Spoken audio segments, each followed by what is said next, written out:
Assalamualaikum teman-teman. Perkenalkan, nama saya Monica Bella Mahendra, NIM 1705520137. Saat ini saya sedang menempuh pendidikan S1 Akuntansi di Universitas Tikubang Unisbank Semarang. Di video kali ini, saya membuat materi presentasi untuk memenuhi penilaian ulangan tengah semester mata kuliah Audit Investigatif, dengan tujuan agar viewers bisa memperoleh informasi mengenai materi yang akan saya sampaikan. Materi yang akan saya sampaikan saat ini yaitu peran auditor internal dalam pencegahan dan pendeteksian kecurangan. Sebelum masuk ke pokok pembahasan, saya akan membahas dulu tentang kecurangan. Apa sih itu kecurangan? Albert tahun 2011, yaitu merupakan istilah umum dan mencakup beragam makna yang dibuat oleh kecerdikan manusia yang dilakukan oleh satu individu untuk mendapatkan keuntungan atas orang lain dengan representasi yang salah.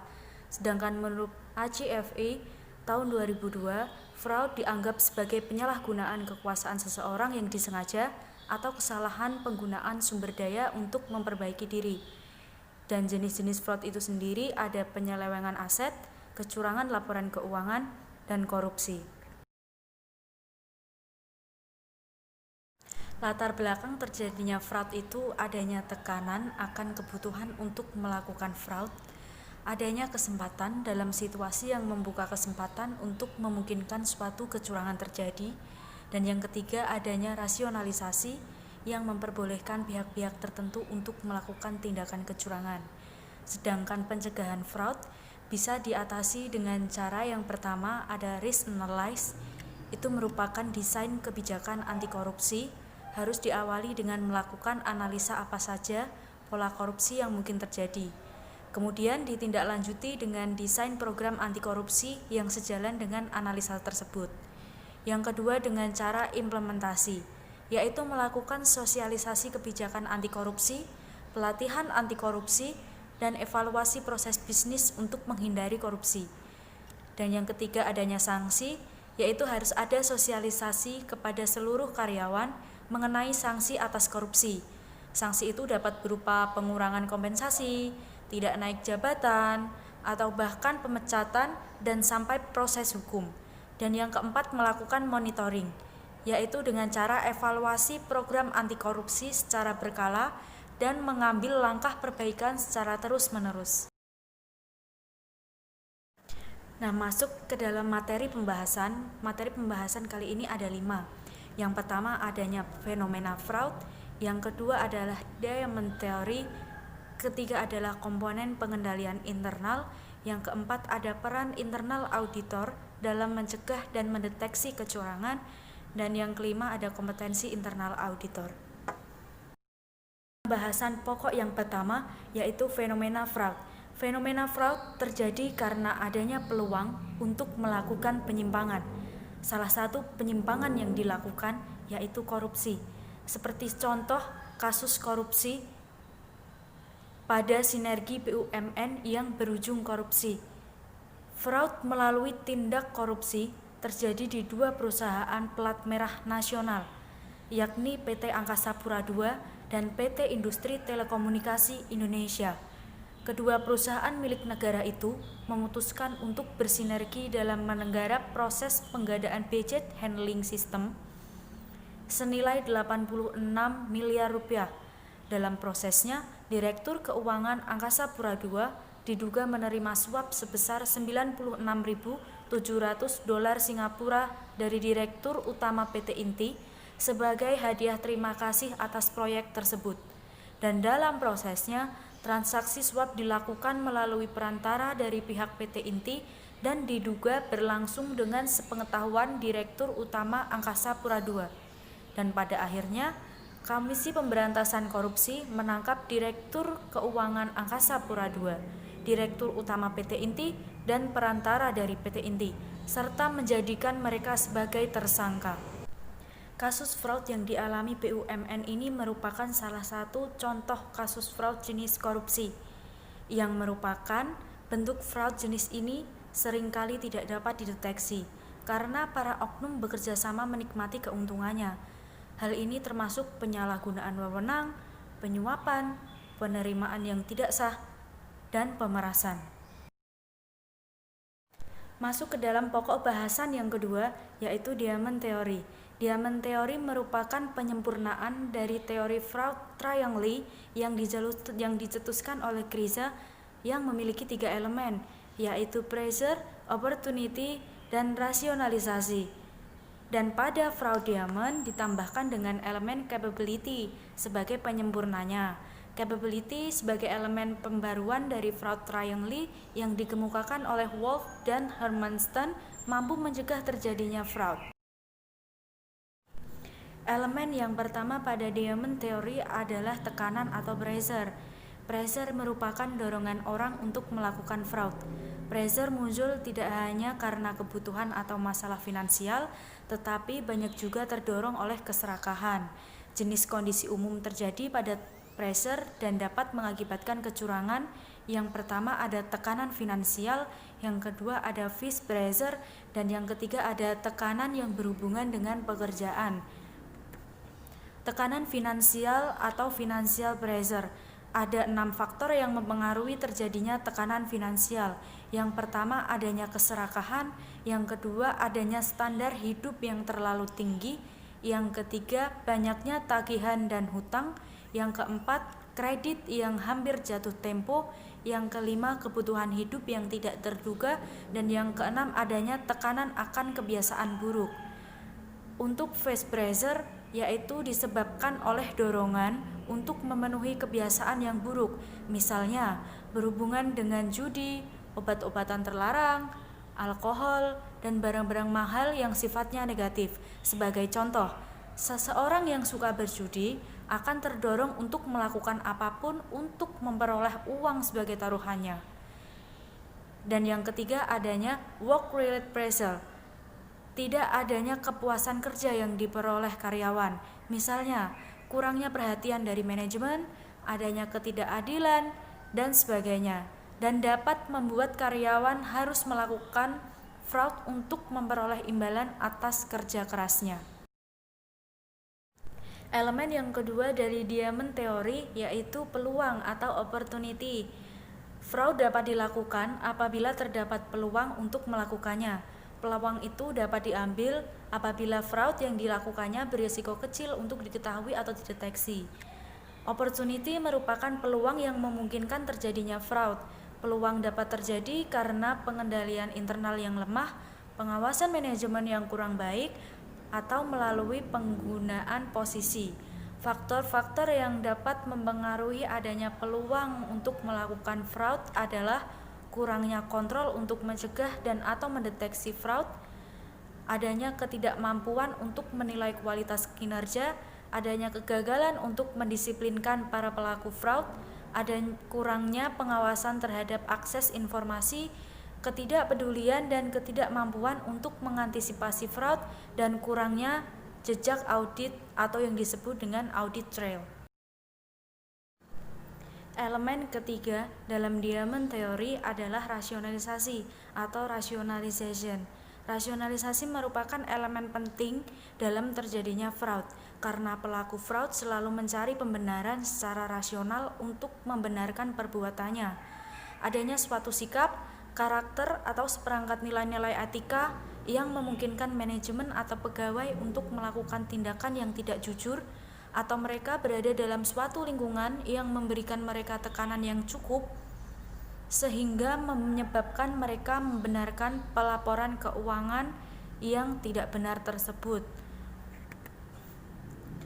Albert mengemukakan bahwa rasionalisasi yang sering terjadi ketika melakukan fraud itu adalah aset itu sebenarnya milik saya. Saya hanya meminjam dan akan membayarkannya kembali. Tidak ada pihak yang dirugikan. Ini dilakukan untuk sesuatu yang mendesak, dan kami memperbaiki perbuatan setelah masalah keuangan ini selesai. Saya rela mengorbankan reputasi dan integritas saya asal hal itu dapat meningkatkan standar hidup saya. Hampir semua fraud dilatar belakangi oleh rasionalisasi. Rasionalisasi membuat seseorang yang awalnya tidak ingin melakukan fraud dan pada akhirnya melakukannya. Pertama kali manusia akan berbuat kejahatan atau pelanggaran, ada perasaan tidak enak. Tetapi ketika mengulangi perbuatannya itu menjadi mudah dan selanjutnya menjadi biasa. Capability merupakan elemen terakhir dalam diamond theory. Capability juga menjadi elemen yang penting untuk terjadinya fraud, karena posisi seseorang atau fungsi dalam organisasi dapat memberikan kemampuan untuk membuat atau memanfaatkan kesempatan untuk kecurangan tidak tersedia untuk orang lain, sehingga capability dianggap sebagai suatu kemampuan atau kelebihan seseorang dalam memanfaatkan keadaan yang melingkupinya, yang mana kemampuan ini lebih banyak diarahkan pada situasi untuk mengelabui sistem pengendalian internal dengan tujuan untuk melegalkan hal-hal yang sebenarnya dilarang dalam suatu organisasi. Ada 6 elemen penting yang terdapat dalam capability. Elemen yang pertama yaitu positioning. Posisi seseorang atau fungsi dalam organisasi dapat memberikan kemampuan untuk membuat atau memanfaatkan kesempatan untuk penipuan. Seseorang dalam posisi otoritas memiliki pengaruh lebih besar atas situasi tertentu atau lingkungan. Elemen yang kedua yaitu intelligence and creativity. Pelaku kecurangan ini memiliki pemahaman yang cukup dan mengeksploitasi kelemahan pengendalian internal dan untuk menggunakan posisi, fungsi, atau akses berwenang untuk keuntungan terbesar. Elemen yang ketiga adalah ego. Individu harus mempunyai ego yang kuat dan keyakinan yang besar agar tidak akan terdeteksi. Tipe kepribadian umum termasuk seseorang yang didorong untuk berhasil di semua biaya, egois, percaya diri, dan sering mencintai diri sendiri, atau yang disebut dengan narsisme. Menurut Diagnosis and Statistical Manual of Mental Disorder, gangguan kepribadian narsisme meliputi kebutuhan untuk dikagumi dan kurangnya empati untuk orang lain. Individu dengan gangguan ini dipercaya bahwa mereka lebih unggul dan cenderung ingin memperlihatkan prestasi dan kemampuan mereka. Elemen yang selanjutnya yaitu coercion. Di dalam coercion, pelaku kecurangan dapat memaksa orang lain untuk melakukan atau menyembunyikan penipuan. Seorang individu dengan kepribadian yang persuasif dapat lebih berhasil meyakinkan orang lain untuk pergi bersama dengan penipuan atau melihat ke arah yang lain. Elemen yang selanjutnya yaitu ada deceit. Di dalam deceit, penipuan yang sukses membutuhkan kebohongan yang efektif dan konsisten. Untuk menghindari deteksi, individu harus mampu berbohong, meyakinkan, dan harus melacak cerita secara keseluruhan. Elemen yang terakhir yaitu stres. Individu harus mampu mengendalikan stres karena melakukan tindakan kecurangan dan menjaganya agar tetap tersembunyi sangat bisa menimbulkan stres. Pembahasan yang ketiga yaitu komponen pengendalian internal. Terdapat 5 komponen pengendalian internal. Yang pertama ada control environment. Control environment merupakan pondasi yang sangat kokoh untuk komponen-komponen yang ada di bawahnya. Yang kedua ada risk assessment, yang ketiga ada control activity, yang keempat ada information and communication, dan yang kelima adalah monitoring. Lingkungan pengendalian atau control environment. Lingkungan pengendalian merupakan fondasi dari semua komponen pengendalian intern lainnya yang menyediakan disiplin dan struktur. Lingkungan pengendalian memiliki 7 komponen, yaitu integritas dan nilai-nilai etik, yang kedua komitmen pada kompetensi, yang ketiga falsafah manajemen dan gaya pengoperasian, yang keempat ada struktur organisasi, yang kelima ada dewan komisaris atau direksi dan komite audit yang efektif, yang keenam pelimpahan wewenang dan tanggung jawab, yang ketujuh ada kebijakan dan prosedur kepegawaian. Yang kedua ada penilaian resiko atau risk assessment. Penilaian resiko adalah identitas, analisis, dan manajemen resiko entitas yang relevan dengan penyusunan laporan keuangan yang disajikan secara wajar sesuai prinsip-prinsip akuntansi yang berlaku umum. Proses penilaian resiko entitas harus memperhatikan keadaan serta kejadian internal dan eksternal yang dapat sangat mempengaruhi kemampuannya dalam mencatat, memproses, dan melaporkan data keuangan yang konsisten dengan asersi manajemen dalam laporan keuangan. Komponen pengendalian internal yang ketiga yaitu aktivitas pengendalian atau control activity. Aktivitas pengendalian merupakan kebijakan dan prosedur yang dikembangkan oleh manajemen untuk mengantisipasi risiko yang dapat menghalangi entitas mencapai tujuannya. Aktivitas pengendalian memiliki 5 komponen. Yang pertama ada pemisahan tugas yang memadai, yang kedua ada otoritas yang pantas atas transaksi dan aktivitas, yang ketiga ada dokumen dan catatan yang memadai, yang keempat ada pengendalian atas aktiva dan catatan, yang kelima ada pengecekan independen dan pelaksanaan. Komponen yang keempat ada informasi dan komunikasi atau information and communication. Merupakan pengidentifikasian, penangkapan, dan pertukaran informasi dalam suatu bentuk dan kerangka waktu yang membuat orang mampu melaksanakan tanggung jawab mereka. Sistem informasi yang efektif dapat memberikan keyakinan yang memadai bahwa transaksi yang dicatat atau terjadi adalah sah, telah diotorisasi, telah dicatat, telah dinilai dengan wajar, telah dicatat dalam periode seharusnya, dan telah dimasukkan ke dalam buku pembantu dan telah diringkas dengan benar. Komponen pengendalian yang terakhir yaitu pemantauan atau monitoring, merupakan suatu proses yang menilai kualitas kinerja pengendalian intern pada suatu waktu. Pemantauan dapat dilakukan melalui aktivitas terus-menerus atau evaluasi terpisah. Prosedur pemantauan yang terus-menerus dilakukan terhadap aktivitas rutin yang normal terjadi dalam sebuah entitas serta mencakup aktivitas manajemen dan pengawasan yang biasa. Contohnya, dalam beberapa entitas, auditor internal secara teratur menyediakan informasi tentang berfungsinya tidak sistem pengendalian internal, dengan berfokus pada evaluasi desain dan operasi pengendalian internal. Evaluasi terpisah merupakan penilaian periodik atas semua atau sebagian pengendalian internal. Evaluasi tersebut dapat dilakukan oleh personel internal atau oleh pihak luar, seperti kantor akuntan publik. Masuk ke pembahasan yang keempat yaitu peran internal auditor dalam mencegah dan mendeteksi kecurangan.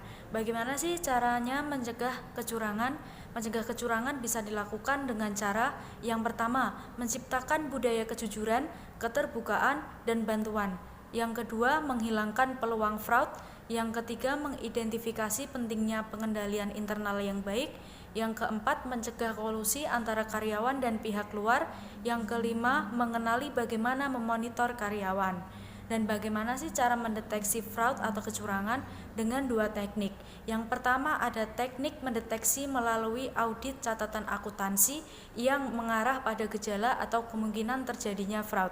Teknik ini biasa disebut dengan teknik critical point auditing. Critical point auditing meliputi analisis tren dan pengujian khusus. Analisis tren merupakan pola kecenderungan yang terjadi dari satu periode ke periode berikutnya, sedangkan pengujian khusus merupakan pengujian terhadap kegiatan yang memiliki risiko tinggi terhadap kecurangan.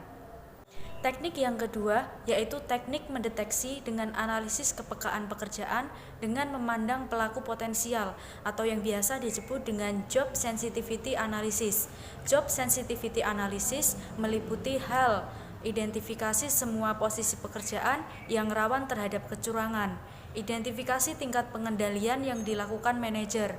Kecurangan akan mudah dilakukan kalau manajer lengah atau sibuk dengan tanggung jawab lain dan mengabaikan tanggung jawabnya dalam melakukan pengendalian.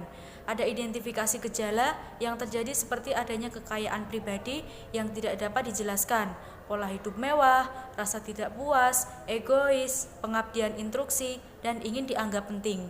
Adanya pengujian rinci, apakah pengujian dan tindak lanjut diperbaikan telah dilakukan pada kesempatan pertama atas jenis pekerjaan yang beresiko tinggi. Kemampuan mendeteksi fraud adalah sebuah kecakapan atau keahlian yang dimiliki auditor untuk menemukan indikasi mengenai fraud. Menurut Kumat, mendeteksi kecurangan adalah upaya untuk mendapatkan indikasi awal yang cukup mengenai tindak kecurangan, sekaligus mempersempit ruang gerak pada pelaku kecurangan.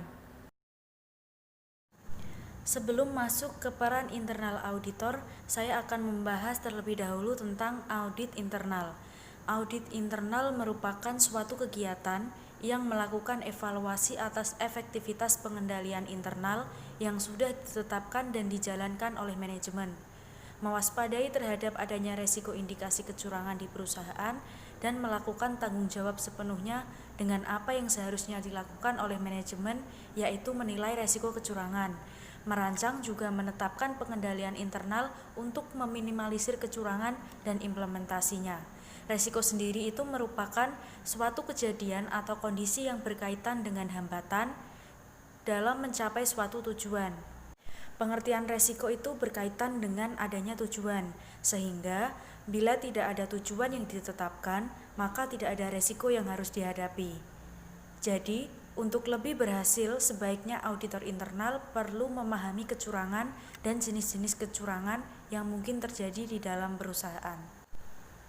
Dalam menghadapi resiko kecurangan dalam perusahaan, peran utama dari auditor internal sesuai dengan fungsinya dalam mencegah kecurangan adalah berupaya untuk menghilangkan atau meminimalisir sebab-sebab timbulnya kecurangan tersebut.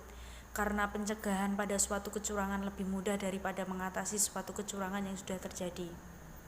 Kecurangan yang sering terjadi yaitu yang pertama, pengendalian internal tidak ada atau lemah atau dilakukan dengan longgar atau tidak efektif. Yang kedua, pegawai dipekerjakan tanpa memikirkan kejujuran dan integritas mereka. Yang ketiga, pegawai diatur, dieksploitasi dengan tidak baik, disalahgunakan atau ditempatkan dengan tekanan yang besar untuk mencapai sasaran dan tujuan keuangan. Yang keempat, model manajemen melakukan fraud, tidak efisien dan atau tidak efektif serta tidak taat pada hukum dan peraturan yang berlaku. Yang kelima, pegawai yang dipercaya memiliki masalah pribadi harus dipecahkan, masalah keuangan, masalah kesehatan keluarga, gaya hidup yang berlebihan.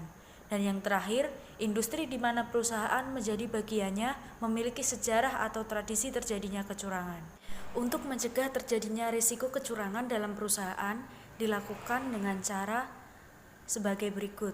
Yang pertama, membangun struktur pengendalian intern yang baik agar keamanan harta perusahaan terjamin dan kegiatan operasi berjalan lancar dengan efektif dan efisien.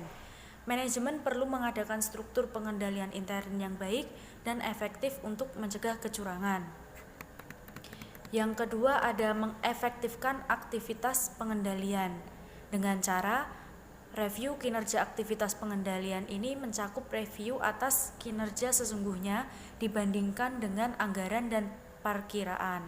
Yang kedua, pengolahan informasi berbagai pengendalian dilaksanakan untuk mengecek ketepatan, kelengkapan, dan otorisasi transaksi. Yang ketiga, pengendalian fisik aktivitas yang mencakup keamanan fisik aktiva, penjagaan yang memadai terhadap fasilitas yang terlindungi dari akses terhadap aktiva dan catatan. Yang keempat, pemisahan tugas dengan memberikan tanggung jawab pada orang yang berbeda untuk memberikan otorisasi, pencatatan transaksi, dan penyelenggaraan penyimpanan aktiva yang ditujukan untuk mengurangi kesempatan bagi seseorang untuk berbuat kecurangan. Untuk mencegah kecurangan pada perusahaan, yang ketiga yaitu dengan meningkatkan kultur organisasi yang dapat dilakukan dengan mengimplementasikan prinsip-prinsip good corporate governance yang saling terkait satu sama lain agar dapat mendorong kinerja sumber-sumber perusahaan bekerja secara efektif dan efisien. Yang keempat, mengefektifkan fungsi internal audit walaupun internal auditor tidak dapat menjamin bahwa kecurangan tidak akan terjadi. Namun, ia harus menggunakan kemahiran jabatannya sehingga diharapkan mampu mendeteksi terjadinya kecurangan dan dapat memberikan saran-saran yang bermanfaat kepada manajemen untuk mencegah terjadinya kecurangan. Yang selanjutnya yaitu peran internal auditor. Peran internal audit menjadi sangat bervariasi dan tergantung kepada kebutuhan organisasi, struktur internal audit dan kompetensi yang tersedia. Peran internal audit meliputi yang pertama, mendukung pemimpin untuk membangun proses dan program anti-fraud yang dapat dipantau dan dimonitor secara teratur dan berkala. Yang kedua, memfasilitasi penilaian resiko fraud pada instansi, unit pelaksana, dan tingkatan operasional.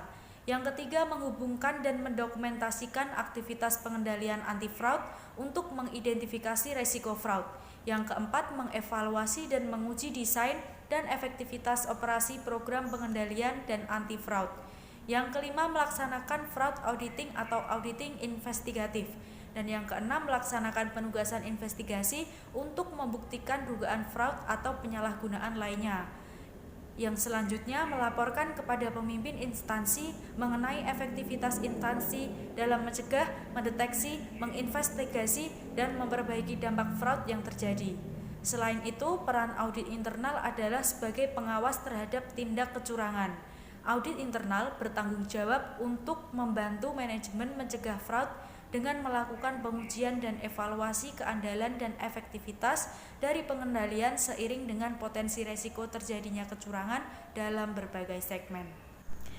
Auditor internal juga harus memahami bagaimana cara mendeteksi secara dini terjadinya kecurangan-kecurangan yang timbul dalam perusahaan. Tindakan pendeteksian tersebut tidak dapat ditemukan di setiap semua kecurangan. Masing-masing jenis kecurangan memiliki karakteristik tersendiri, sehingga untuk dapat mendeteksi kecurangan perlu kiranya pemahaman yang baik terhadap jenis-jenis kecurangan yang mungkin timbul dalam perusahaan. Pokok pembahasan yang terakhir yaitu kompetensi internal auditor. Dalam menunjang kinerjanya, auditor harus memiliki kompetensi yang memadai untuk melaksanakan pekerjaannya. Sebagai sebuah hubungan cara-cara setiap individu memanfaatkan pengetahuan, keahlian, dan perilakunya dalam bekerja. Kompetensi diwujudkan dalam kinerja. Jadi, kompetensi dapat dihubungkan ke hal-hal yang berkaitan dengan jenis tugas konstekstual tertentu, yakni berkenaan dengan apa yang harus dikerjakan dan sebagus apa pekerjaan yang dilakukan. Sebelum membahas tentang karakteristik yang membentuk kompetensi, saya akan membahas terlebih dahulu tentang definisi kompetensi. Yang pertama, menurut Mulyadi, kompetensi diperoleh melalui pendidikan dan pengalaman. Setiap anggota harus melakukan upaya untuk mencapai tingkatan kompetensi yang akan meyakinkan bahwa kualitas jasa yang diberikan memenuhi tingkatan profesionalisme tinggi, seperti diisyaratkan oleh prinsip etika. Sedangkan menurut Siti Kurnia dan Eli Suhayati, kompetensi artinya auditor harus mempunyai kemampuan, ahli dan berpengalaman dalam memahami kriteria dan dalam menentukan jumlah bahan bukti yang dibutuhkan untuk dapat mendukung kesimpulan yang akan diambil. Definisi kompetensi selanjutnya dari Spinger. Spinger mengemukakan bahwa kompetensi menunjukkan karakteristik yang mendasari perilaku yang menggambarkan motif, karakteristik pribadi, konsep diri, nilai-nilai, pengetahuan atau keahlian yang dibawa seseorang yang berkinerja unggul di tempat kerja. Ada 5 karakteristik yang membentuk kompetensi, yaitu yang pertama, pengetahuan. Faktor pengetahuan meliputi masalah teknis, administratif, proses kemanusiaan, dan sistem. Yang kedua ada keterampilan, merujuk pada kemampuan seseorang untuk melakukan suatu kegiatan. Yang ketiga ada konsep diri dan nilai-nilai, merujuk pada sikap, nilai-nilai dan citra diri seseorang seperti kepercayaan seseorang bahwa dia bisa berhasil dalam suatu situasi. Yang keempat karakteristik pribadi, merujuk pada karakteristik fisik dan konsistensi tanggapan terhadap situasi atau informasi seperti pengendalian diri dan kemampuan untuk tetap tenang di bawah tekanan.